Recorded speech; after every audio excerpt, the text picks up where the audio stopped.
We've got a panel of 3 speakers. MJ is one of them, and I'll introduce them when the time comes to speak. Again, a hot topic here, and it's going to be a hot topic when we get to town meeting next May. Yes, is what do we do in terms of complying with the new regulations that DEP came out with a year ago. Again, the big concern is that, and I apologize, my laser pointer isn't lasing this morning for whatever reason, even with new batteries. The important point here is that we all live in watersheds. Watersheds are everything in terms of water balance, and there is all connected. Rainfall feeds rivers, feeds groundwater, as do our septic systems. Our septic systems discharge into groundwater, and groundwater comes back up and feeds, in the technical terms, the receiving body. And really, it's the embayments that we all know and love. We may come back to that if people have questions about this. The difficulty is, especially on the south side of the Cape, is everything in green here are all watersheds in 14 of the 15 towns in Barnstable County that all have problems because these embayments are all suffering from an enrichment of nitrogen that's growing algae to beat the band. It's got all kinds of consequences beyond that. And as more and more people move into former cottages that were, used 12 weekends a year and move in full time, that flow is increasing. The loading is increasing. So the state identified all of the receiving water bodies, and it's a little hard to see in terms of blue, but you know where Buzzards Bay is, identified a number of them as nitrogen sensitive areas. One key point on this figure is that there are some gaps in here. This gap in here, which corresponds more or less to Pocasset, is in green. Does that mean it doesn't have a problem? No, it means that the process of declaring it a nitrogen sensitive area ground to a halt about 10 years ago. It only got resumed in the last couple of years by the graces of the Buzzards Bay Coalition. And a speaker from the Buzzards Bay will talk about that. Let me zoom in a little bit here. This is one of the state maps of the different watersheds here. We're going to be talking about the Phineas Harbor watershed, which is, that's this watershed up here. We're going to be talking about the Pocasset watershed, which is this one down here. And the ones we know and love, we are right here for those of you who can't see closely. This is the Pocasset Harbor watershed. This is the Pocasset River watershed. Just a little closer, that's a better zoom of it. In any case, each of these has its own nitrogen sensitive area. Not each of these, but this one and Phineas Harbor have their own nitrogen sensitive area designation and their own kind of target for where the concentrations of nitrogen, the fertilizer for the algae, has to hit in these receiving water bodies. The process for at least Pocasset Harbor is underway. Okay, in terms of implementation of the regulations, as I said, the regulations came in July of last year. And for Bourne, Phineas Harbor and the Pocasset Harbor watersheds were declared nitrogen sensitive areas by studies that the state did a number of years ago. I won't say exactly when. Other than to show those illustratively as to how the town is thinking about complying with the regulations and managing nitrogen in those, we're really not going to discuss those. What I do want to talk about is, anyway, the process for those 2 harbors is going to be in something called the Comprehensive Wastewater Management Plan. The alphabet soup for that is CWMP, if you see that in these slides.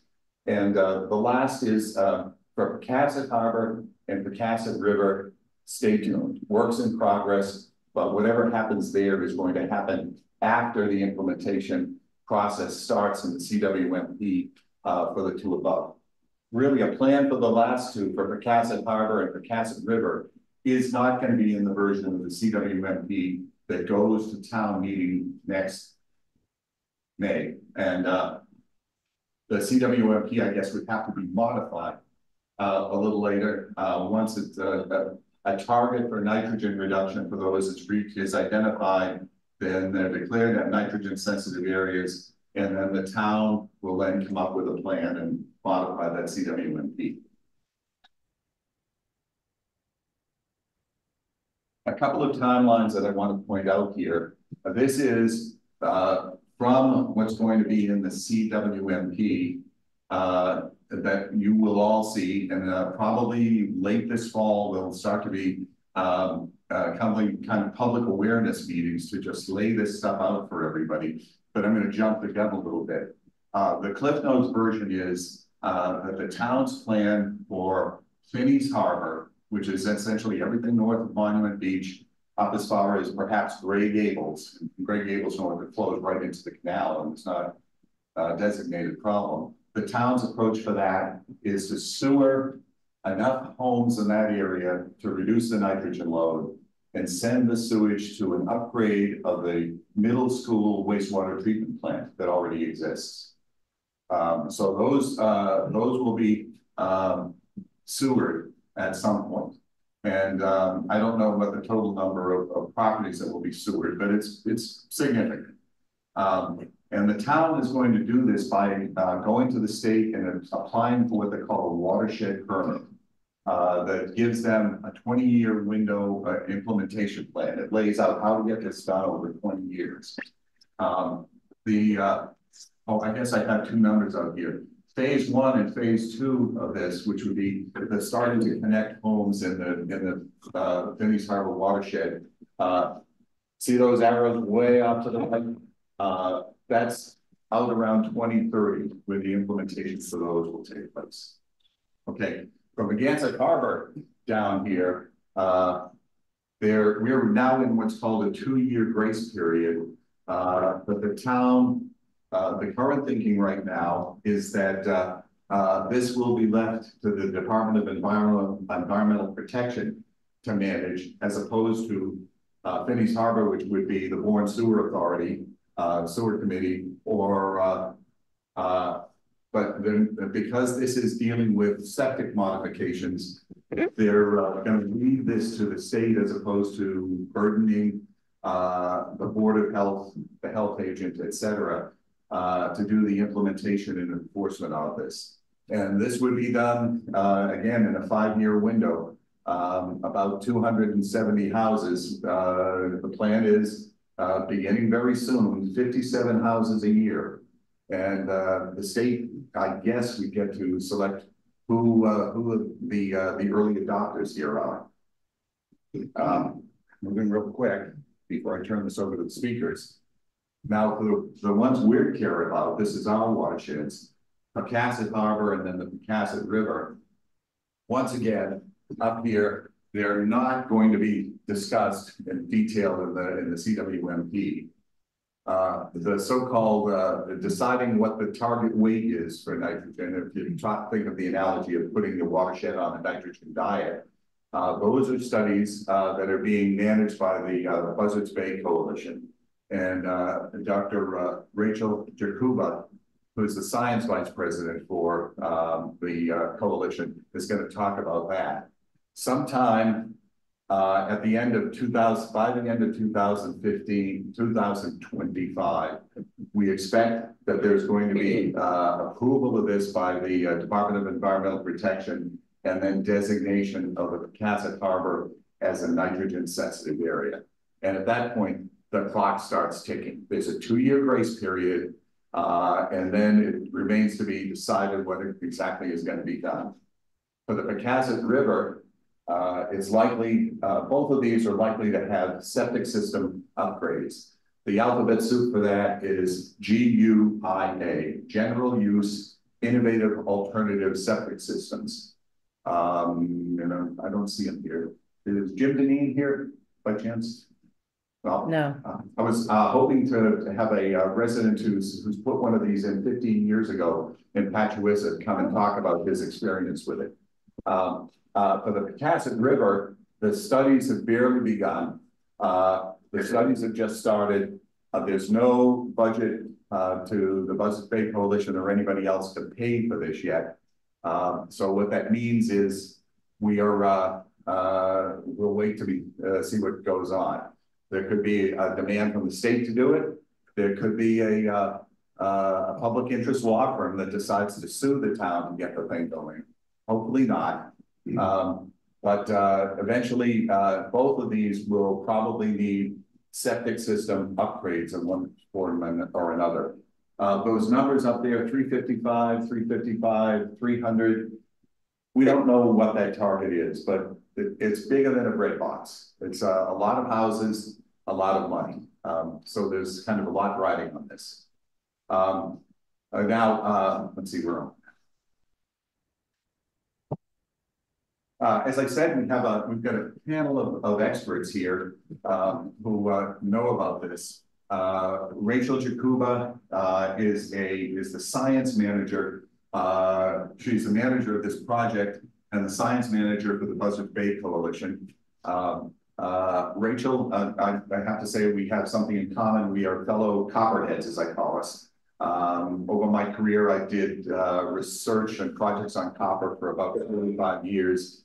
She did her PhD dissertation that included analysis of bioavailable copper in coastal waters and also offshore at the Woods Hole Oceanographic Institution. She was got her PhD in the MIT Woods Hole Joint PhD program.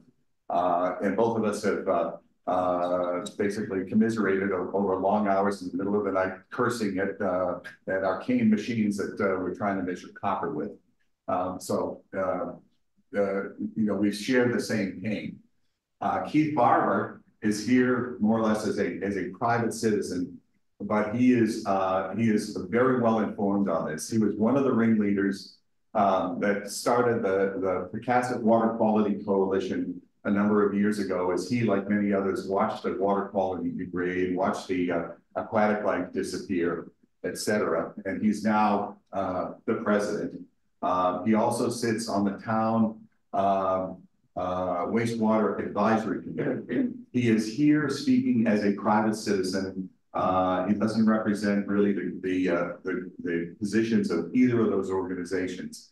But he's heard both sides or many sides of the issue for a number of years and can talk about what it looks like from the citizens' point of view. He is one of the citizen reps for the wastewater advisory committee for the south side of the canal.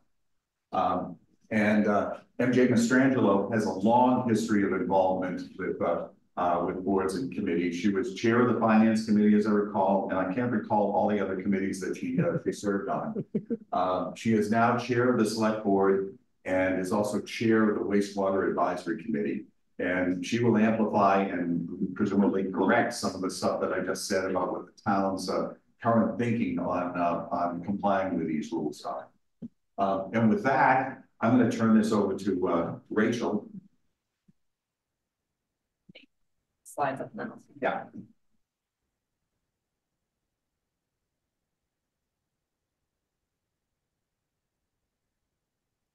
And for anybody, just while we have a little break, for anybody who decides that we need to come forward and use the restroom, which is off to the right of the stage, keep your eyes on the floor and watch for the power cords.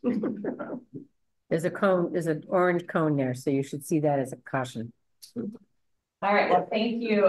Thank you all for having me and thank you for that introduction. So again, I'm Rachel Jakuba. I'm with the Buzzards Bay Coalition. And before I get started, I just want to make sure everybody knows what the Buzzards Bay Coalition is. So we are a membership supported organization that's been around since 1987. We're supported by over 11,000 members, and we're dedicated to the restoration, protection, and sustainable use and enjoyment of Buzzards Bay and its watershed. And the way we accomplish our mission is working in the areas of advocacy, research, conservation, and education. And we've got our water, if there's any bike riders, we have our watershed ride coming up in a couple of weeks that ends just down in Woods Hole. Okay, so what I'm going to talk about this morning, I want to go through a little bit about the nitrogen pollution problem, give you a primer. Some of this is it's pretty dry stuff, but we're going to get through it. and you're gonna be well informed afterwards. So I'm gonna give you a primer on water quality regulations in Massachusetts, talk about developing the needed science, so that the work that the coalition has been doing over the last few years, and then talk about next steps. Okay, so what is nitrogen pollution? So this graphic you see is split down the middle. And on the left side of the graphic, we have what we want. We have a healthy area. We have nice, dense eelgrass beds. We have sunlight that can make it all the way through the water column so that the eelgrass can grow. We have fish, we have shellfish, we have, you know, people recreating, we have birds, we have a nice, healthy, balanced ecosystem. So nitrogen is a critical component for all living life. It's one of the building blocks of life. We need it. However, when we have too much of it, we get a problem. And that's what we see on the right side of this graphic. So that's representing a nitrogen polluted system. So when we have too much nitrogen coming in, we get a lot of algae in the water, and that shades the water. It makes it, you know, the water look really like green or brown, and it prevents sunlight from making it all the way through the water column, which prevents eelgrass from growing. When the algae, when you have a lot of biomass in the system, when that algae dies, you get a drawdown of oxygen as bacteria are recycling the algae. And so you get low oxygen levels, which make it hard for fish and shellfish to survive. And you get this, you know, brown, mucky, sometimes even black sort of oozy mud at the bottom as opposed to a nice sandy bottom. And this is something that we see the effects of nitrogen pollution around Buzzards Bay. So I've got, you know, an image here on the right of West Falmouth Harbor that has a bunch of macroalgae covering the sides. Then in the lower left and the top right there, these are pictures of a rusty tide bloom. So this is a microscopic algae, but it can bloom in such dense levels that you can actually see. So you can see the sort of like stripe of red. That's the algae, and the sort of golden color up there. It's this really dense amount of algae in the water. And then on the right is a fish kill in the Acushnet River. So when the oxygen levels drop fast enough that, you know, fish kind of don't understand what's happening, you can get fish kills because the fish get trapped where the oxygen is not sufficient. Okay, so how does nitrogen get into the water? So this is sort of similar to the watershed image that that Bob showed. But I wanted to walk through sort of the different pieces of the puzzle. So we've got a number of sources of nitrogen coming into our watersheds. So we have, of course, septic systems, and I'm going to talk about them a little bit more in a minute. We have crop and lawn fertilizers. So this is my graphic of a cranberry bog. I'm not an artist.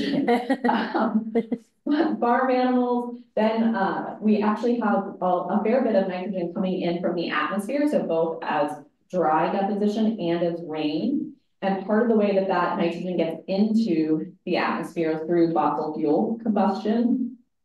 And so that component has decreased really significantly in the last 5 years because of the Clean Air Act. So the Clean Air Act of 1990 didn't come into full force until like 2010. And so it took a long time, but then we've seen in our samples that we measure this drop over the last sort of 5 years that we think is a result of the Clean Air Act.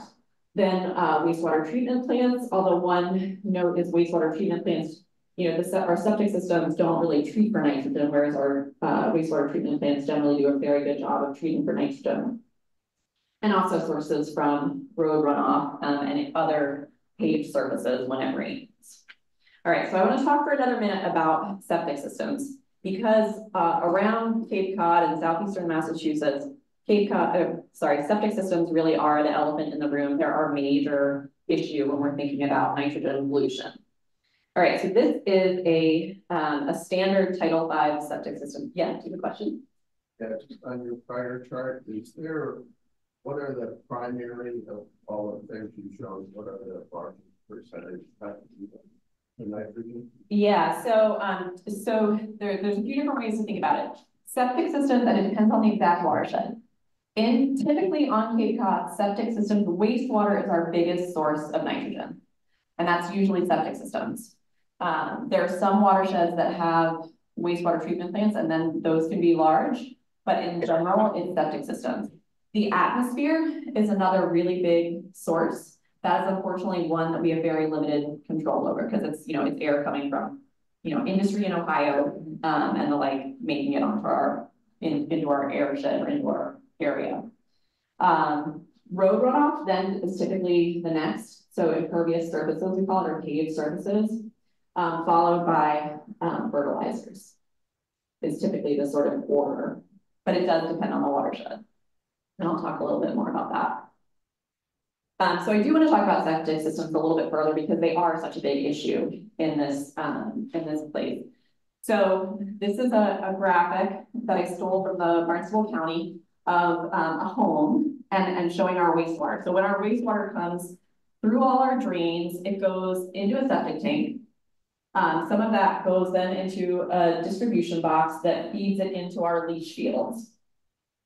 And this is trying to be sort of to show you the 3D version of the leach field of these pipes going, dispersing the water. So in a normal Title V septic system, they were designed to be very effective at removing bacteria, and they do a very good job of removing bacteria and pathogens. They were not designed to remove nitrogen, and they don't do a very good job of removing nitrogen. So most of the nitrogen that goes into your septic tank then comes out into the groundwater. And this graphic is showing, we've got our sort of soil surface here, and the septic system leaches through the groundwater into our aquifer, so into the groundwater, and then we get these plumes of nitrogen-rich wastewater. The pathogens have been removed, but most of the nitrogen is still there. And it's in the form of nitrate, which is a very bioavailable form of nitrogen. It's what the algae and plants like to take up. And so it gets moved, as Bob showed the watershed graphic, into our waterways. So when we're talking about that was a new acronym actually I haven't heard before, the GUIA. So our nitrogen reducing septic systems, or the GUIAs, what they are designed to remove nitrogen. And the way that they do this is they add in, and this is not to scale, they add in a treatment unit, but it's basically another tank in the ground. And that tank facilitates converting the nitrogen from nitrate to nitrogen gas. So 70% of our atmosphere is nitrogen gas. So once it gets changed, converted into gas, it goes up into the atmosphere where it's not a problem. It's out of the aquatic ecosystem. We don't have to worry about it.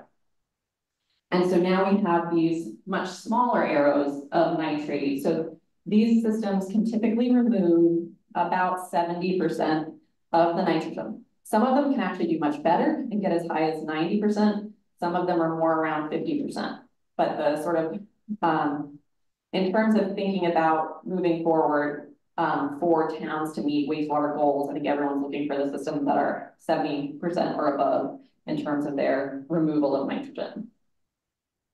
Okay, I want to take 1 second to talk a little. So when I first started working at the coalition 13 years ago, I'd say all the time that nitrogen pollution is the largest long-term threat to Buzzards Bay. There's a wild card, though, that's thrown in there now, and that's climate change. So I just want to talk for a minute about this. So climate change, we have warming waters, we have rising sea levels. We're going to have, I don't know about you all, but the level of precipitation we get in a short period of time, I feel like every storm we get is this massive storm with a huge downpour as opposed to just, a normal rain. And then we're also expecting increased frequency and intensity of droughts.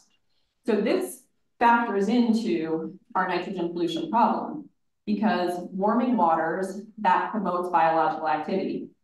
More biological activity, more algae, more green waters, more low dissolved oxygen, okay? Also, when we have sea level rise, the salt marshes all around are struggling to keep up with sea level rise. And so we're anticipating that we're going to be losing salt marshes. Salt marshes are good at filtering nitrogen as it's coming into the watershed. So this is the climate change.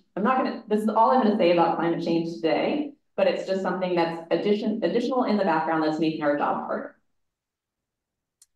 Okay, so that's my introduction to the nitrogen pollution problem.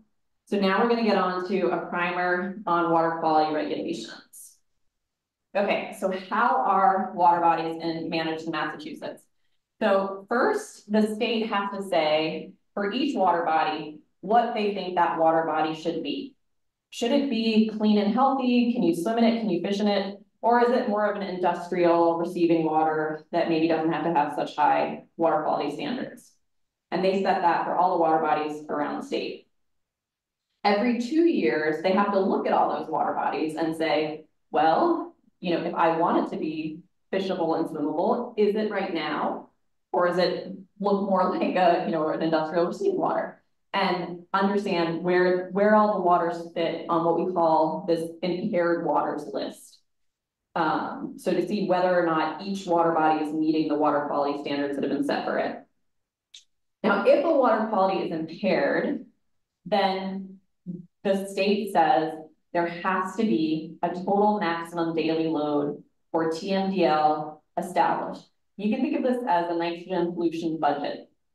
I mean, you can have it for other things besides nitrogen. We're talking about nitrogen today. So it's the budget of how much nitrogen can a water body handle and still have good water quality, have the water quality we expect. And once the TMDL is in place, that's when things become enforceable. That's when the state can say, new development, actually, you have to treat all that nitrogen. No more nitrogen can come in here. So that nitrogen, if you're developing a new treatment or a new, condo, you have to treat all that wastewater on site. For nitrogen, all the TMDLs are developed on a site-specific basis. So again, this comes back to the question of how much of those different sources are, what is the relative weight of those different sources? So the way that the state of Massachusetts has approached this is because, as we know, all our watersheds are a little bit different. All our receiving water bodies are a little bit different. Some have wide mouths to the bay. Some have really narrow channels and the water sort of sticks in there longer. And all those things play into how much nitrogen that water body can handle and be healthy and how much needs to be reduced. Okay, so in thinking about this piece of, what are the water quality standards and are we meeting them? So I'm going to show you a little bit of our data. So around Buzzards Bay, the state has actually said that pretty much everywhere except New Bedford Harbor should be a Class SA water. And some of what that means is that it should be excellent habitat for fish, other aquatic life and wildlife, and for primary and secondary contact recreation. And it should have excellent aesthetic value. Now, there's a lot of qualitative terms in that definition. The state has a few quantitative descriptions. One of them is that dissolved oxygen has to be at least 6 milligrams per liter or greater. So I have 3 graphs here. So one from Pocasset Harbor, one from Penn Cove, and one from Red Brook Harbor. And this is data that our citizen scientists and staff collect of dissolved oxygen. So each gray dot is a dissolved oxygen measurement. There's on the bottom, we have years from 1991 over to 2023. And then we have our dissolved oxygen on the y-axis. And you can't really see this, you can kind of see that it's red. These hatched lines are at the 6 milligrams per liter. Then the state says the dissolved oxygen should always be greater than. Wow. And what you can see in our data is that a fair bit of the time, the dissolved oxygen is below that standard. So these water bodies are not meeting the state water quality standards. And because of that, they are all on the impaired waters list. They all need to get a total maximum daily load. Okay, so just to reiterate a little bit, so the way that the state has developed total maximum daily loads is to do these site-specific analyses to understand how much of nitrogen is coming in, how impaired the water body is, what the flushing is. And the way that on Cape Cod and a few embayments in Buzzards Bay, including Phineas Harbor and Pocasset Harbor, this was accomplished through the Massachusetts Estuaries Project, which was a collaboration between Mass DEP and UMass Dartmouth that ran until about 10 years ago. And so what would happen is the scientists at UMass Dartmouth, they would do the science, they would create one of these reports on the right, so it's the cover one, and they would create the report, they would give it to Mass DEP, Mass DEP would take the science and then turn that into a total maximum daily load. But that project dissolved about 10 years ago with a number of water bodies that did not have total maximum daily loads, and without a sort of clear plan for what was going to happen for these places that we knew were degraded, but that didn't get a report through the Massachusetts Estuaries Project. And I should say, actually, when I say that, it was also a partnership between towns. So towns also supported these reports. All right, and so right now there's not a timetable to complete the additional reports. And so the Buzzards Bay Coalition, we got pretty frustrated that we did a lot of advocacy 10 years ago and 5 years ago, trying to get Mass DEP to finish, how are we gonna get this done? We need to get this science done. We need to get these reports done because we need to start cleaning up these water bodies. The longer we go without a plan, the greater the problem is going to be and the harder it is going to be to clean it up. So what we did was we started developing the needed science. We said, you know what? This is not rocket science. We're going to start doing it. And so we did.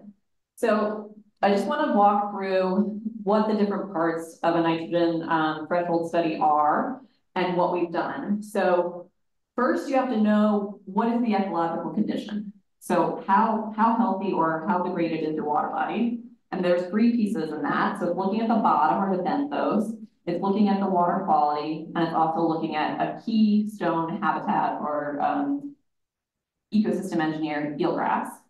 Next, it's okay, so you know what the status of the water is. Now, how much nitrogen is coming in from what sources? And looking at doing that through both mapping what's on land and coming in, and then also looking at what's coming in from the sediments. And then finally, piecing all that together with a hydrodynamic model or a model of how the water moves once, in the embayment and flushes with Buzzards Bay to see, okay, how much nitrogen, if we put in this much nitrogen, how much goes out, how much can we sort of handle? So we've done this work over the last 5 or so years. So first we worked with the Mass Maritime Academy in the town of Bourne to do a study on what the status of the benthic habitat was. And what we found was there was a reduced number of species and individuals, which showed we need to reduce nitrogen. So that's the first piece. Then the coalition has been doing water quality monitoring through our long-term program. You can see we do this all over the place. That's all those black dots are stations all around Buzzards Bay and Vineyard Town. We started this program in 1992. For 2 important reasons. So one, to understand what the health is of these water bodies, and second, to educate people. So to make sure people understood what the water quality was in their neighborhood. We have over 250 stations, around 200 citizen scientists help us every year. We measure dissolved oxygen, temperature, salinity, and water clarity about every 5 days in the summer. And then 4 times during the summer, we collect samples that the Marine Biological Lab in Woods Hole analyzes for a suite of nitrogen parameters in algae. All our methods are approved by Mass DEP and EPA, and that's really critical because it means they take our data seriously. So when we give them data, they use it for regulations. All right, and then, so in terms of what we've been doing in Red Brook Harbor, as an example of one of our sort of 3 areas of interest here. So we submitted data to Mass DEP starting in 2006, and that resulted in Pocasset Harbor, Red Brook Harbor, including Hen Cove, all being added to that impaired waters list. So showing that we need to improve the water quality here. And this is a sort of summary on a scale of 0 to 100, our Bay Health Index of Inner Red Brook Harbor. And you can see the decline in water quality. We have seen some improvements that it's hard to know exactly what's happening there because there's a number of things happening at once. We do have reductions in nitrogen from the Clean Air Act. The other thing that happened in Inner Red Brook Harbor is Kingman Marina put the Courtyard restaurant on a nitrogen reducing septic system, a sort of mini wastewater treatment plant. And that's, all those things are sort of coincident with when we saw the improvement, but I can't say for certain, but that's why we saw the improvement. And then this summer, we put in some additional instruments to get higher resolution water quality data. And that's one of our, my colleagues putting in the instrument just a few weeks ago. Okay, so that gives us the first two pieces of what's happening, what the ecological condition is. The last one is actually done through the state, through Mass DEP. They have every sort of 5 years, they go back and look at how much eelgrass there is all around the state. So they move, they do it every summer, but they move, so they're only in Buzzards Bay once about every 5 years. And so there's two layers showing here. The pink layer is 2001, and the dark green is 1995, I'm pretty sure. And where the two overlay, there's this lighter green color. So where there's the dark green, that's basically where we used to have eelgrass and we don't anymore. The lightish green, that's where we still have those beds. And then the pink are actually some new eelgrass that's come in. Okay, so that's the assessment of the ecological condition. So the next now is that's kind of, what's already been done. And now this is where we are right now. So we got a grant from the state with the town of Bourne in order to look at two pieces. So to do the land use mapping, so these are red lines, there are the watersheds coming into the Pocasset Harbor, Henry Cove, and Red Brook Harbor. And we're mapping all the septic systems in there, all the paved surfaces, any cranberry bogs, golf courses, all those things to understand how much nitrogen from those sources is making it into each area. And that's being done by Joe Costa at the Buzzards Bay National Estuary Program. And then we're working with Jim Churchill of the Woods Hole Oceanographic Institution to model, once that nitrogen hits the coastline, how does it get moved around and flushed out into Buzzards Bay. So that's those two pieces. And then the last ongoing piece, which is, again, this is funding from the state in partnership with the town of Bourne, to look at how much is coming from the sediments, from the benthos. So just last month, we had scientists from the Marine Biological Lab out collecting sediment cores in Pocasset, Red Brook, and Hen Cove, and that they took back to the lab and had analyzed for how much nitrogen is coming from the sediments up into the water column. So that's all the science that we've been doing over the last 5 or so years. And we've been doing it, we've been able to do it because we've gotten this patchwork of grants from the state, also from the Buzzards Bay National Estuary Program, to allow us to work with these different partners to bring in the expertise and to, to assemble the needed science. All right, so now I just want to walk through the next steps. So all the field work is complete. Some of the modeling is still happening. Data analysis of the field work has to keep going. So that's going to be happening through this fall. And so early next year, we'll have all the data from the various scientists. And once we have that, it's my job to compile those results into a threshold report. So a report that describes how much nitrogen can these areas handle. Then our plan is to submit that threshold report to Mass DEP. We're targeting May of next year, so May 2025. Once DEP gets the report, they are going to review it and approve it, and we're hoping they should be able to do that by late next year.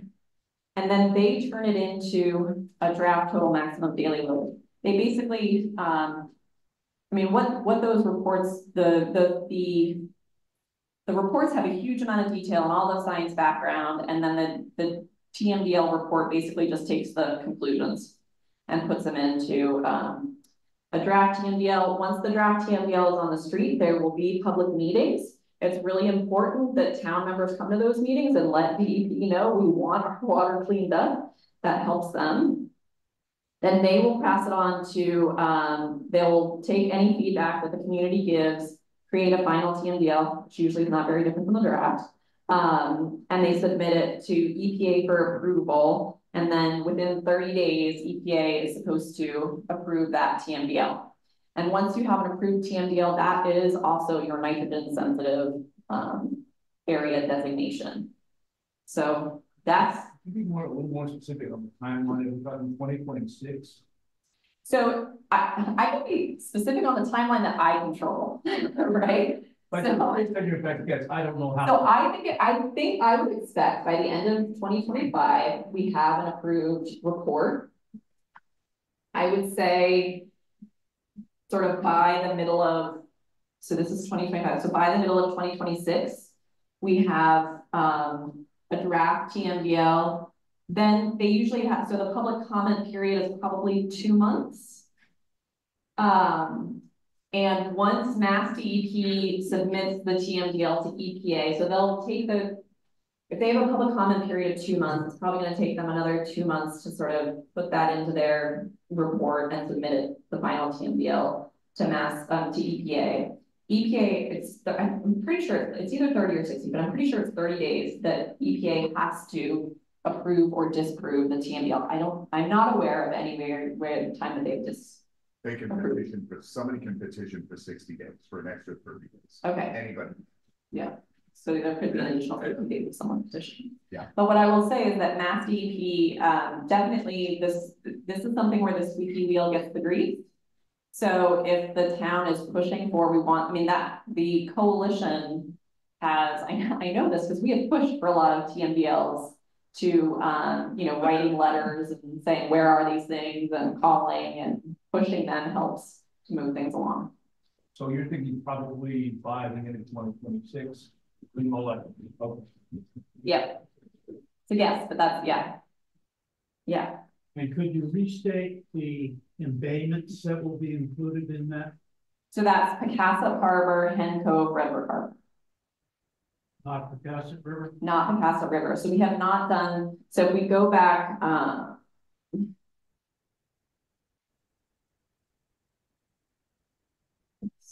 there. Okay, so what we have for Pocasset River is the Buzzards Bay Coalition water quality monitoring. So the coalition has been monitoring Pocasset River for decades. We have that data to show that it's impaired and to show what the water quality is doing, but we have not done any of so the water quality monitoring is what the coalition controls and does regularly. These other things, the benthic habitat, the eelgrass, the land use mapping, and the benthos, those are all outside scientists that we have to find funding for if we're going to partner with them. Yeah, fine. Well, right, yeah. Follow up, please. This Bob is better positioned to answer this maybe. Moss Landing and Little Bay, are they included in Finney's Harbor or are they included in Pocasset?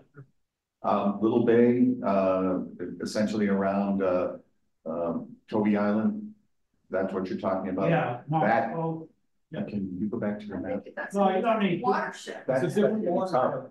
There's another watershed. Oh, no, there's It's like there's another watershed between Finney's Harbor. we'll go to my slide. And so that area will not be included in the sewering that Bob talked about at the beginning? No, Not yet. No? no. Okay, So thank you. what we're talking about, thank you, Rich. Yeah. That is this watershed right in here, and it's called, what does it say? Bourne, I can't remember the name. Buzzards Bay. Bourne Buzzards Bay, essentially all the way up. That's in Never Never Land right now. Is that listed as impaired? No, Okay, so it's not even listed as impaired, so nothing has to happen there. So Okay, anybody who lives in that watershed got a get out of jail free card. Short term. This is a changing picture. As more people move into these watersheds, there may be more assessment done in there, and maybe later it's declared as an impaired water, and the whole process for that starts. it's very interesting that slice encompasses the Elmer, can I get you to come up a little bit, since we want to capture this on the Zoom call on Sue's computer is the only. It's interesting from a positive sense that slice embodies our water supply, our drinking water supply. That slice embodies the town of Bourne well fields that we feed on. Source area. Yeah, just one example of the description of the hydrogeology here, and I don't want to get too technical. But the water that we're talking about leaching down into the surface water embayments, that is the technical term is the superficial unconfined layer. That's basically what comes down from the leach fields, what percolates in first and then trickles down. Again, the Sagamore lens, which is peaks at the upper cape, you can see all of these things going to a point there. That's a big underground hill of water. And the superficial water flows downhill. Some of it perks down and makes the base of that underlying layer. The well fields all go down into that deep underlying layer. So, you know, although people want to keep their septic systems on big lots far away from their own domestic wells, in fact, the wells go down hundreds of feet and the septic systems go down, that leachate goes down 5 feet. So there's a big difference and there is separation between the two. But generally the water is flowing downhill the same way it does on the surface. Is that close enough for the science side? Okay. Any other questions on that? Going back to Rachel's map, you commented on Pocasset Harbor to Red Brook, but you also have Barlow's Landing and Hospital Cove. Is everything on your map part of it? Yeah. Okay. Yeah. Thank you. Yeah, so it's this whole, yeah, it's this area. Great. Yeah, that whole, yeah. They've broken it up into many smaller pieces, God bless. That's a tough thing to do. Okay, with that, I'm going to turn it over to Keith Barber. Bill. I have a question on the septic system phase of it. The nitrogen thing that you're putting between the septic tank and leaching field. How big is it and what does it cost? So that's a very good question. And there's not a single answer. Basically what all of those treatment units do is create a location where bacteria that like to take nitrate and convert it to nitrogen gas can thrive. So there are some very small units that can go in existing tanks. Those are on the less effective end of the spectrum. What has been used more commonly in the last, I'd say, 5 to 10 years, they're tanks that are closer in size to a septic tank. So they're pretty big. And so you do need to have the space to be able to put that extra tank in the ground. The cost of concrete has gone up enormously in the last 5 and 10 years. So when we did a report that was, I want to say it was 2018, where we worked with people in around West Falmouth Harbor, and the average cost of putting in a system, now this is the whole system. So, you know, is $35,000 with the treatment part of it, I think being sort of $8,000 to $10,000. So like the box is $8,000 to $10,000, but then, you know, if you have to put in a new leach field and all the rest of it, it's quite expensive. Those costs have gone up over the last 5 to 10 years. So I would say it's not unreasonable to think about it being $50,000 to put in one of these systems. So there's a lot of systems in town, and I have one of them where your leaching field has to penetrate through the hard pan like weights and striking. So you can't move your leaching field. So you would have to move your septic tank then. Can you buy a tank that includes your septic tank and the nitrogen, or?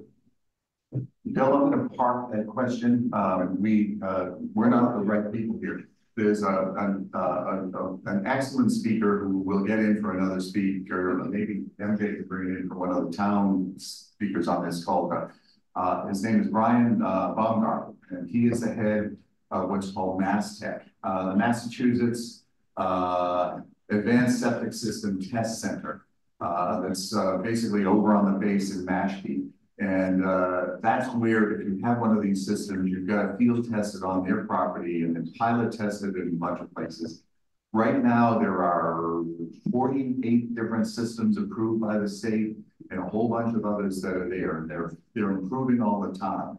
I was hoping to have, once again, I'm hoping to have Jim Deneen, who lives over in Pocasset, who put one of these in 15 years ago. He can tell you, he knows what the nitrogen numbers are from a, again, an early system. He knows what it takes to maintain it. He knows what it costs then to put it in, which isn't now, as we know. So we'll get him to come in and speak a bit. And okay, Valerie. So I have one of those systems. When I remodeled in 2007, I was forced to put it in, and it cost me $15,000 then. And I had to take a loan out for it, which was fine. However, I just wanted to add, once you put it in, it's not the end of it. The Board of Health has to inspect it every year until you get 3 years of perfect whatever comes out. And so that costs money, and you pay for it. Yeah. So once you get to that point, you can request that you're off the list, but it can take up to 10 years. So that's an expense. And second thing is, within 3 years, I have 3 filters. 2 of them died at $800 a piece. So that luckily I took out insurance. And this is why I say this, is that someone told me to think about it. So I took out insurance, and the company that was insurance covered these filters and told me that I was costing them more money. So the thing I want to say is it's not the end of just that 15, which now might be 30. It's also, you have to keep up on making sure it works, and that's an expense. And also you have to make sure that you take insurance for the system, because nothing is perfect. And I'm very happy I have the system. I'm very fortunate to live where I do. I didn't mind spending it, taking a loan out for it, because I feel that with my contribution and that area cleaned up with my neighbors doing the same. So I'm not against it. I just want to warn you that it's not just simply, here's $30,000, I got a system, I'm in compliance. It goes on. Well, just real quick to point out, I'm going to park this whole discussion because we don't have the right crew of people to answer all of this here. But again, Jim Deneen, I spoke to him last evening. It was trying to convince him to come. His yearly compliance cost for this was $65. Again, if he had been connected to a public wastewater system, I guarantee his monthly sewage bill is not going to be $65. Okay, it's going to be much higher than that, and that's not to count the cost of paying for this, his portion of the sewer pipes, paying to connect to the sewer, and then paying for the gallonage that goes to the wastewater treatment plant every month, every year. So there's no free lunch. It's expensive either way we look at it. Again, as more experience builds on these GUIA systems, or maybe the advanced IA systems, the maintenance and other costs are going to go down. Some of the companies that don't have a as efficient a system are probably going to be less common, have lesser installations, and newer, more efficient, cheaper ones will win in the marketplace.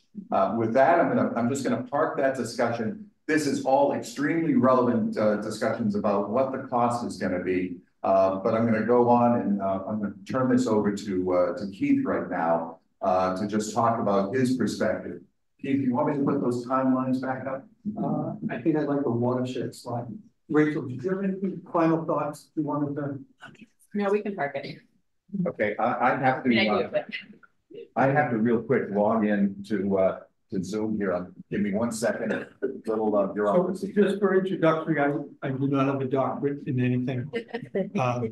I'm a retired costume jewelry salesperson, business owner, and we bought our first house in Head Cove in 2004, and then we live now in Bella Vista. We've been there year round since 2015.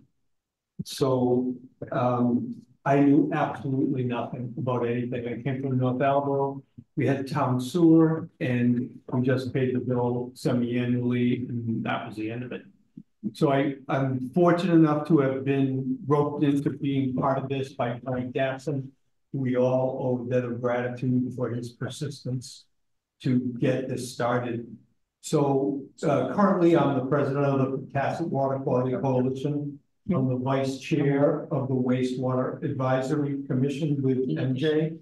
So today, I'm not speaking on behalf of either of those groups. I'm here just as me, citizen who's learning as I go and trying to educate others to what I've learned in 5 years now doing this. So a couple things about the treatment system. So the state establishes 3 levels for these new IA systems. There's a pilot program, which is the very beginning stages of approval process. Then from pilot, you graduate to thank you, provisional, which means you're provisionally approved to be general use. And then there's the general use, which the GUIA are the general use in innovative alternative septic systems. So as Bob has said, this is not the right group to talk about this, but the one piece of information I can give you is that the general use systems are removing all but 15 microliters of nitrogen. 15 micrograms, milligrams per liter, milligrams per liter. That's great. Continuing. Anyway, so what we're going from a current, Title V down to these new IA systems is, meteoric in the rise of protection for our water. So, I'm going to talk about the difference in the way we treat this, but my own personal thing I say to people now is that I am working really hard to leave Cape Cod a better place than I found it. And my family, we used to come down and rent for a week down in Dennisport when I was a little kid. And then I went from that to when I had my own family, we rented over at New Silver Beach for years. And then we finally, purchased our own property.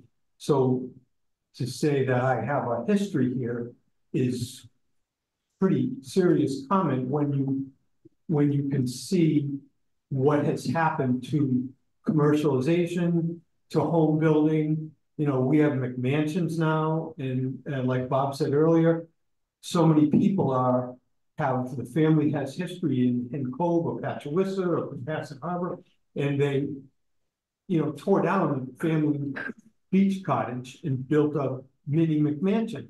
And so instead of having just a few people for a few weeks a year, now you have a whole family, and then you have more families coming to visit because you have such a bigger house. So it's important. This is important, and it costs a lot.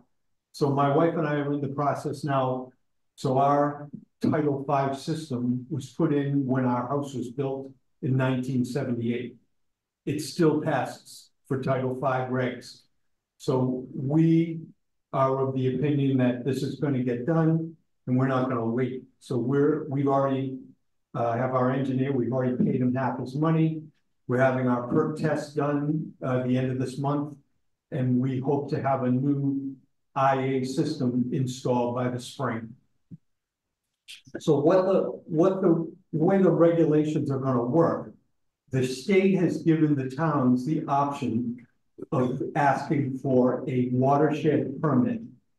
So the watershed permit takes away the state timeline and passes it along to the town.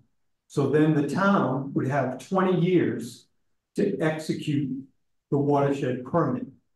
So a lot of conventional wisdom on this is that the town would implement that in 5-year or 3-year segments, starting at the water. So anyone who lives 500 feet from the water would be the first ones to have their system upgraded. Then the next 5 years or whatever period would be the next 500 feet from the water. So the places that are having the most impact would be done first. And that is the best way to do this if you're trying to have it done quickly. So the watershed permit is by watershed. So if you remember back, so the watershed that most of us live in is Pocasset Harbor watershed.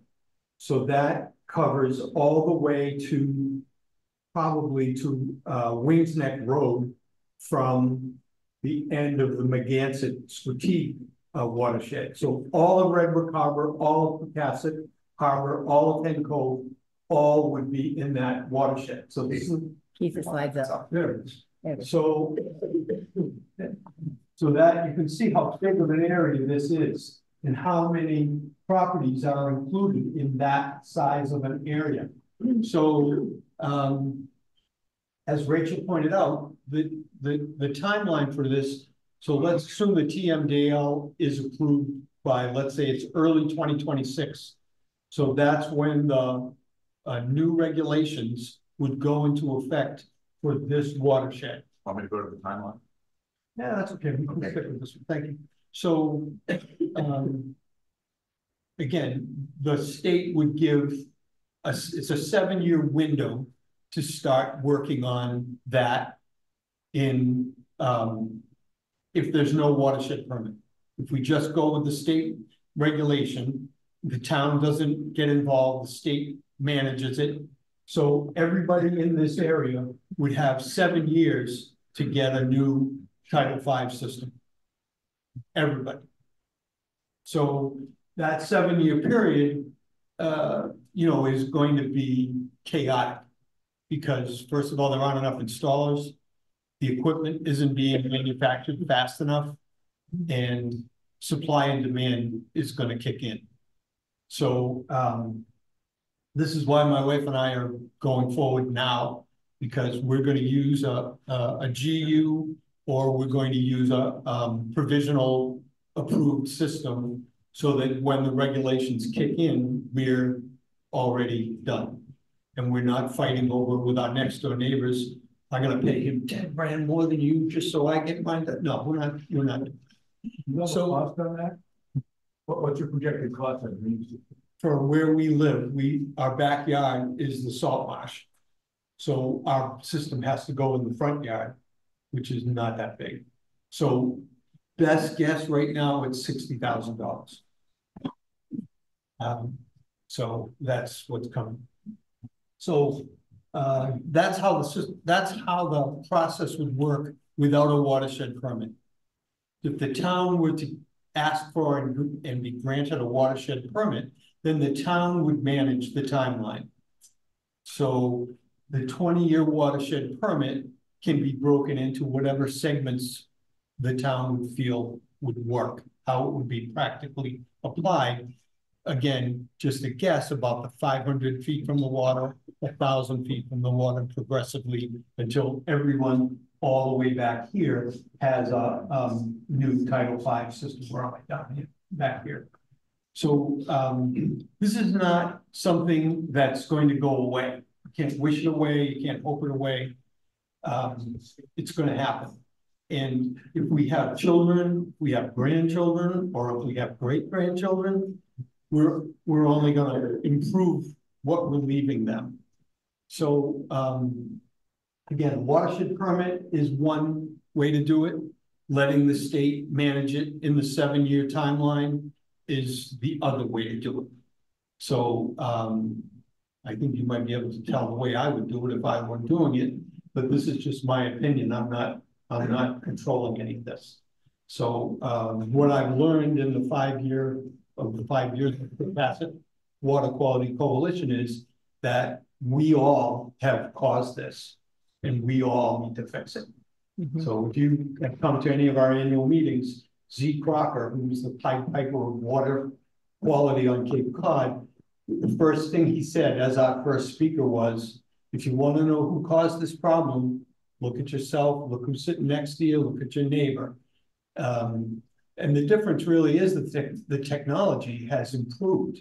And in the 1990s, when Title V was first instituted, there was no information like this. Rachel hadn't started college yet. So, it's really, it's a community project. And, we love our little community here and we all I hope we all want to work together to do this. Any questions? I'm gonna play, actually, may I have this? Sure. I don't want to trip anybody, but I'm gonna play the late great Bill Donahue here. Try to have these around. I think you're at the end of your rope. Yeah. Okay, let's run They can this. come up, they can come up to the table. Okay. I have a question on cesspools, existing cesspools. When you talk about the 500 feet from the shore and then 500, where does cesspools, which are non-compliant, fit in the, A cesspool would be, no matter where it is, no matter who's running it, immediately fail. That's what the town says right now. A cesspool is a fail and needs to be replaced. but under the new regulation, you don't have to, if the transfer of property no longer is a valid point, correct? Unfortunately, yes. Yeah, and one of the problems here, and it's an information problem, is that the Board of Health has no idea which properties have cesspools. They have an idea of which properties are, have Title V, have passed Title V. And, you know, anybody who built or did a big addition or did a modification, or sold had to do a Title V, compliance test, I guess it is. And those records are on file with the Board of Health. But for any properties that hadn't undergone any of those, nobody knows. We have some ideas about an easy database way for the town or maybe somebody else to come up with a list of possible owners of properties with cesspools without having to send the Board of Health agent out knocking on doors or doing tests or doing anything else. So, you know, we're gonna possibly in the PVA and possibly in other organizations might bring that forward to the town as a request for how to do this. But taking care of cesspools, one, for the bacteria that are still going in. And I point out that not too long ago, at least Pocasset Harbor was on the TMDL list because of Enterococcus and coliform bacteria. And that's because of the cesspools around. And for whatever reason, it's off the list right now, but you know, I don't know how comprehensive the testing to monitor that is. Anyway, cesspools are a big problem, and at least in you know, there's a move afoot among a number of different groups to make sure that when we go forward with whatever regulation, that cesspools are on the list as they implement this. So transferring a property within a family trust is no longer the get out of jail free card, we hope. Okay. So again, personal opinion. So the process of replacing your septic, upgrading to IA is really a project now because of the lack of availability of all the stages. So we initially called an engineering firm in Bourne to hire to engineer our system. And when I called them, they told me they would get back to me in 4 months to see if they could talk to me about putting me on their list. So I said, well, I'm not waiting for that. So then we called 5 other companies from all the way from Chatham all the way back to Falmouth. And we ended up hiring a company in Falmouth, and we're, like I said, we're pretty far along with it. But if you have any inclination to get started on this, talk to an engineer, find a company that will work with you, and at least start the process, because it's, so we first talked to our engineer in September last year, and we're just talking about getting the first done now. So that's my kind of, if you're interested in being proactive and getting it done, you know, start the process with an engineer. And Keith, are you taking advantage of the state subsidies, the tax credits? Can you speak to that at all? Well, we haven't, good question from Rachel. So there are tax credits, there are state programs, and there's also Barnstable County has a loan program which starts at 0% based on your income. So we can't approach any of those things until we have a plan.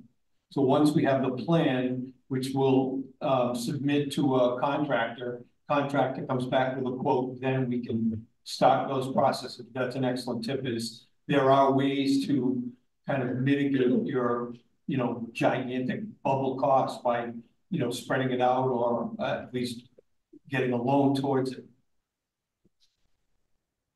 Thank you, Keith. One quick point. I put this slide back up just to remind everybody that we're not living in a vacuum here. Everything in green out there is a water body with a nitrogen sensitive area as its downstream end.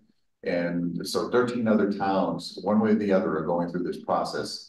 As you've heard, and maybe you've driven around Mashpee or the town of Barnstable, and you keep hitting the ruts in the road. Some of these towns have gone for large areas with installing sewers. Others, for some of their more dispersed properties, are going with GUIA or combinations thereof. And there's only a pool of so many companies, et cetera, that are capable of doing this right now. Well, anyway, I'm gonna, yes. Yeah, Bob, one quick question. We're talking about the new systems and everything else. And Rachel, you said it does remove most of the nitrates, but not all. Why are we not considering storing the systems? I'm going to leave that to, I'm going to turn it over. That's an excellent segue to turn it in. Dick, before we, and Darren. Quick question, if everyone can hear me, bottom line of this whole study analysis is we would benefit the groundwater aquifer under the base and well delivery of quality water, correct? Drinking water. Again, but that's the deep aquifer. It's different from the superficial aquifers. But Okay. all these studies are going to ultimately, hopefully, benefit the water we drink. Well, probably. It's unclear. There's not a lot of, there is a lot of information on how much percolates down into these deep layers. Right now, all the water well fields, as far as I know, on the Upper Cape, in other words, drawing from the Sagamore lands, are all drawing from water that doesn't show any sign of nitrate contamination. So those are in good shape. Gary, real quick. I was wondering, I'm not sure what Mr. Barber is, but how large a property did he need to fit his alternative system on his front yard? And would those same footprint work on a lot of these properties that are waterfront? We have a pretty small lot, especially when you think our lot is 3/4 of an acre, but two-thirds of that is the house, and behind the house to the marsh. So our system has to go in the front yard. So I just talked to the engineer on Thursday, and he used the word compressed. So I have no idea how this all works. 3 acre, quarter of an acre lot. But it's not, my system is going to be on less than 1/4 of an acre. But a lot of folks in town have maybe 1/8 of an acre. Right, right. With houses on them, so they're gonna not be able to maybe squeeze those in at all. I don't know. I don't have an answer to that. That's why I was wondering where we got the decision that everything over here was alternative innovative versus sewering. Well, the sewering, we'll let MJ deal with that question, but sewering is an issue based on space. So let's just say we wanted to have sewer system in our watershed. Where would you put the treatment plant? So does it come down to being an individual problem or a town problem? I'm sorry? Does it become an individual property owner's problem then, or a town problem? Well, you're part of the town. So if it's a town problem, you need to go to meetings, follow along, make your feelings felt as far as what you think should be done. Otis does have a system. And it's underutilized. It's underutilized. So that's a question of how that all would work. And these regulations became in place July 7th last year. So we've had just over a year to figure all this out. So it's in process. That's why we don't have a CWMP yet. And that's why we are having meetings like this, so people understand and can continue to become educated on how it all works. But as we said earlier, between supply and demand and the responsibility of everybody required to do it, I think it would be more proactive to look into the alternative, which would reduce all the nitrates instead of not most of them, but all of them. I don't think there's anything that reduces all of them. So, Sewer treatment plant will produce a lot more than. I'm not sure. I'm not sure about that. We're gonna turn it over to MJ now, since this is an excellent segue into where town government fits into this very complex picture. Again, once again, AJ Mastrangelo is a longtime public servant at a what do you get, 25 cents an hour or something like that? Literally, okay. People aren't getting rich by either volunteering or serving on town committees that get The paid. select board does get paid. Yes. I think I get $250 a month. Okay. And that's It's about, really to cover expenses. find out that's about $1 an hour. So just moving forward, and then she is the former chair of the Warren Sewer Authority, which is again the same membership as the select board. And who's the chair now? It's Melissa Freitas. Melissa Ferretti is chair, and that only deals with connected sewers. The Board of Health deals with septic systems, and the wastewater advisory committee, and ultimately the select board decides what the plan going forward to town meeting is, which is where all of you get to chime in. So with that, there's a lot of spread responsibility here, but clearly a lot of strategic direction starts with MJ and company. So we've been working on our comprehensive wastewater management plan for several years now. We contracted with environmental partners, I think in the fall of 2000 to start that work. We started doing the work, and then the Title V regulations were under review, so we stopped the work until we knew what the result of the regulations were going to be. That whole CWP development is about a $600,000 project, and we didn't want to waste a lot of money on creating a plan that wasn't going to be based on reality. So the Title V regulation change says that if you are not under a watershed permit and you are in a watershed that has a TMDL, and there are only 2 watersheds in Bourne that have that. One is Finney's Harbor, and the other is Pocasset. So the new nitrogen sensitive 7-year thing only applies to those watersheds, those 2 watersheds at this time. It didn't really change the compliance. There's nothing in the regulations that changes how the compliance, your system is checked when you pass out a property, sell your property. Your system is checked if you're putting an addition on and what you have. So there isn't really anything that's changed. And the Board of Health is working on some regulations. I think they're working on how to identify and cesspools to say that they're failed and to force compliance. So that is something the Board of Health is working on for regulations. The Board of Health hasn't really updated regulations based on the new Title V. So for what we're doing in the comprehensive wastewater management plan for the first 5 years of the plan, which is what we're concentrating on first, we're looking at the 2 watersheds that have TMDL. So we're saying, all right, how are we going to deal with this issue in those 2 watersheds? So the Finney's Harbor watershed, we started saying that we were going to use the general use IA systems. But then we started talking about the fact that we have a wastewater treatment plant at the middle school that is permitted to remove up to 10. So the Wareham wastewater treatment plant removes everything up to 3. So whatever that 3 kilograms or whatever it is, that's what Wareham does. The wastewater plant at the middle school is 10. And I looked at Corinne Peterson from Buzzard Coalition sent me something that showed how it was performing, and mostly it's been performing better than that. Lately, it needs some repair, and so it is like functioning right at the 10 level. So, but that plant has 35,000 gallons per day capacity.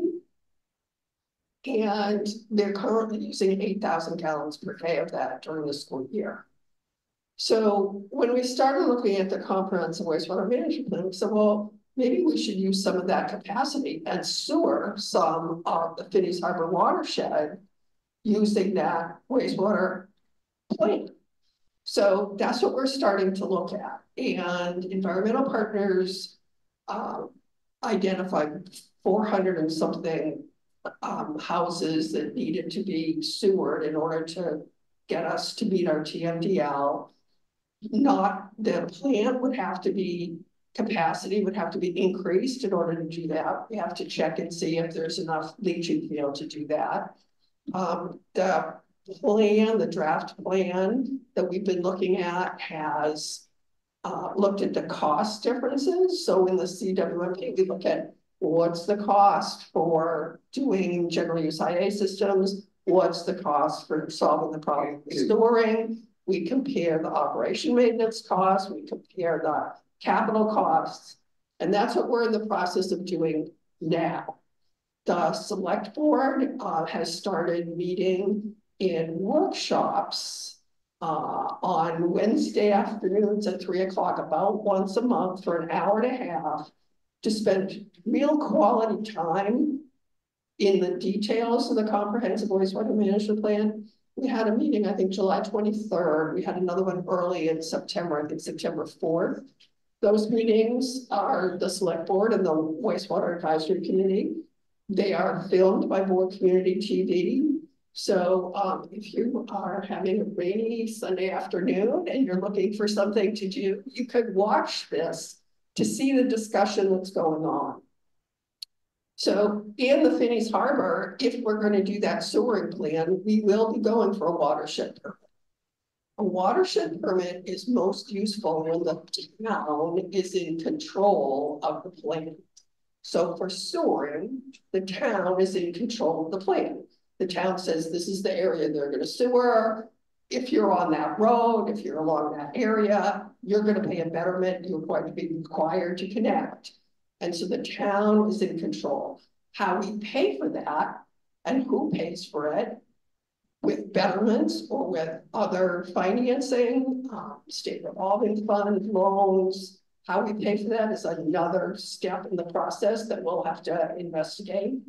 If we do get a state revolving fund loan for the sewering piece of it, as a member of the Cape and Islands Water Protection Fund, 25% of the cost will be paid by that Water Protection Fund, which is funded with short-term rental tax. So it's a very complex process. The question is, if Megansett-Squeteague, we've looked at the numbers for Megansett-Squeteague, and when you look at the capital and operational costs, and yeah, the capital cost for a homeowner is probably $35,000, $45,000. That's kind of what we're using as the range. They're estimating the operational cost at around $2,000 a year, especially in the early years when you're doing all that testing.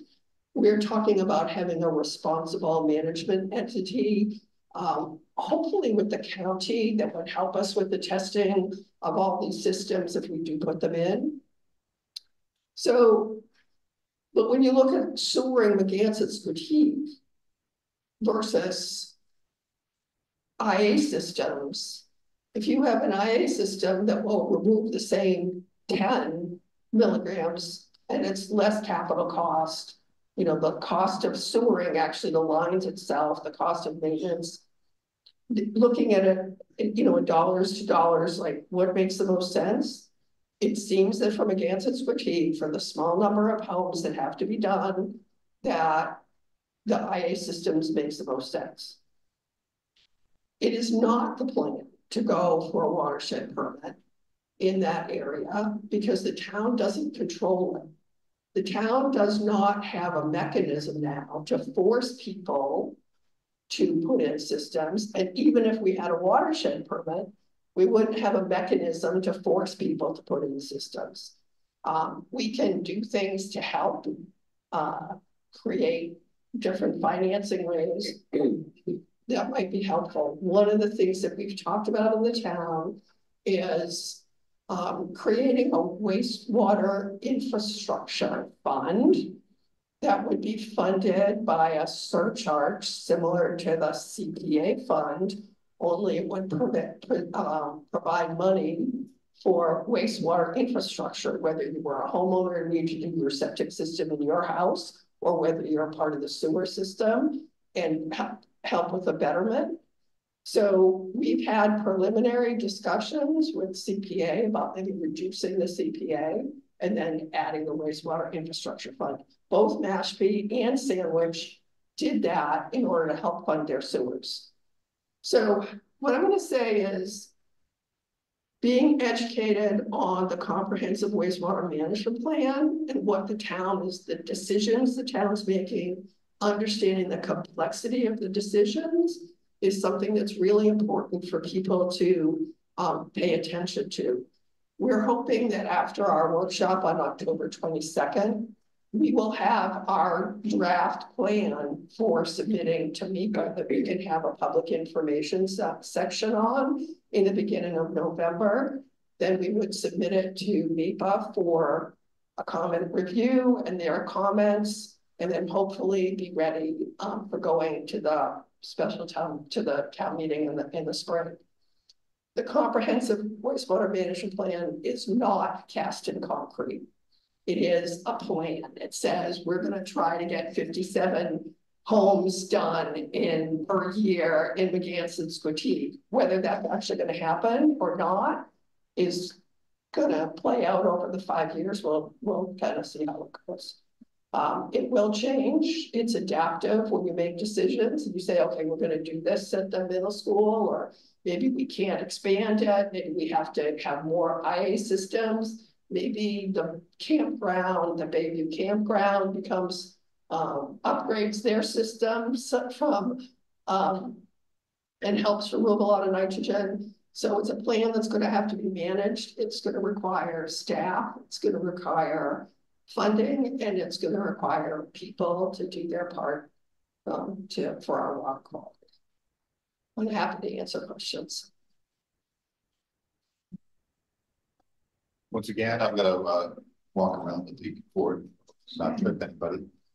Please come up so we can get the sound recorded on our screen. MJ, your workshops that you referenced, you had one in July, another one 4th of September or something. Right. Like that. Are they public meetings? Oh, yes. Is the public allowed to make comment? Yes, and yes. So they're posted meetings of the select board and the wastewater advisory committee, and public is welcome to come. We have them filmed on Warren Community TV, and we do take a lot of comments and a lot of input at those meetings. Thank you. Follow-on question: you referenced the Bourne Middle School plan. Would you tell me, is it the same process technology as the 100,000 gallon per day unit over in Buzzards Bay, or does it differ? I'm not sure the technical process, but it does have, it is the same kind of plan. It has the RBCs. It is, you know, it does work.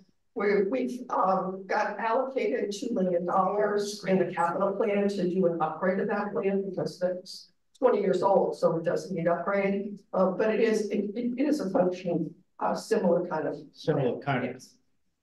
The reason I asked that, in the audience not aware of this, but you and I worked together very diligently on that Buzzards Bay project, and we've all read in the paper about the operational problems that have been encountered because of users throwing chemicals into their wastewater disposal, and the impact of that on the small scale drop-in plant.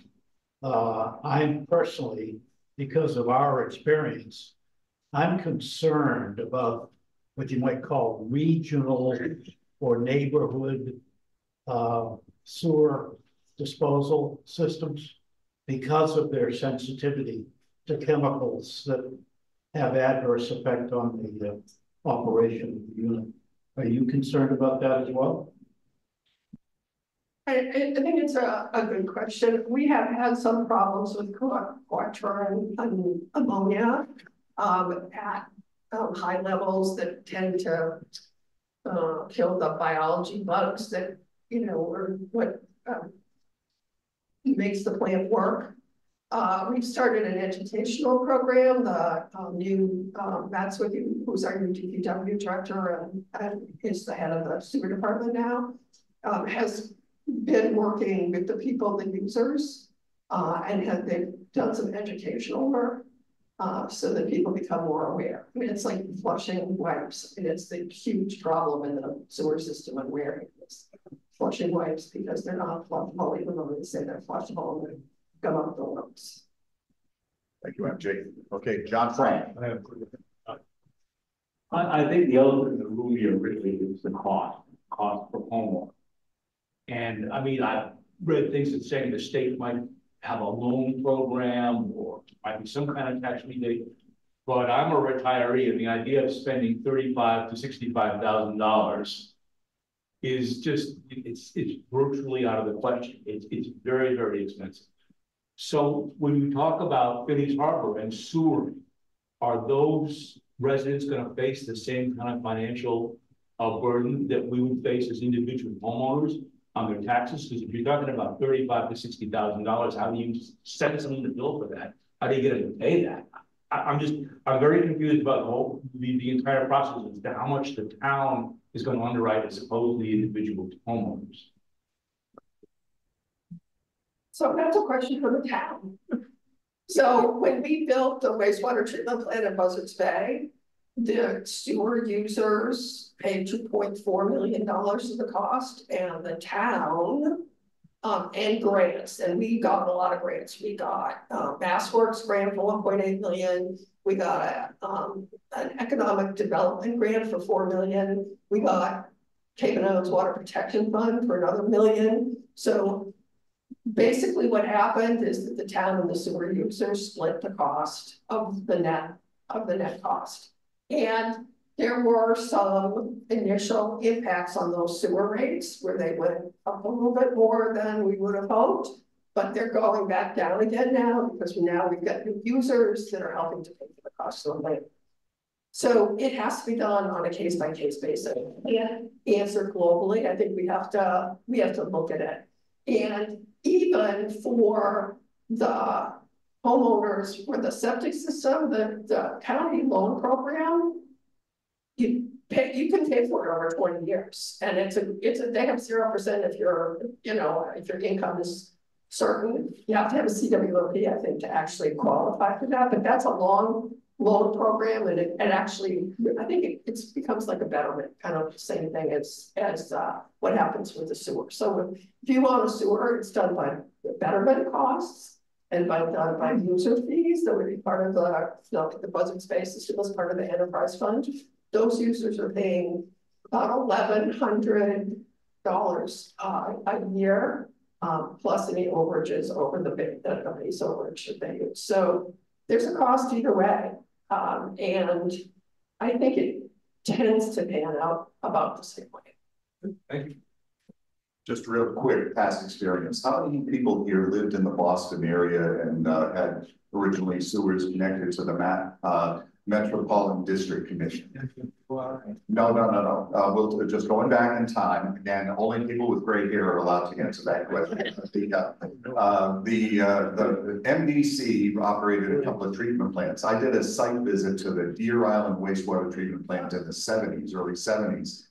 And I was aghast to see, after having taken all kinds of fancy wastewater treatment courses at MIT, I went there and they're doing primary treatment. They're separating out the big pieces, pouring chlorine on them, and then throwing the big pieces back in the water again.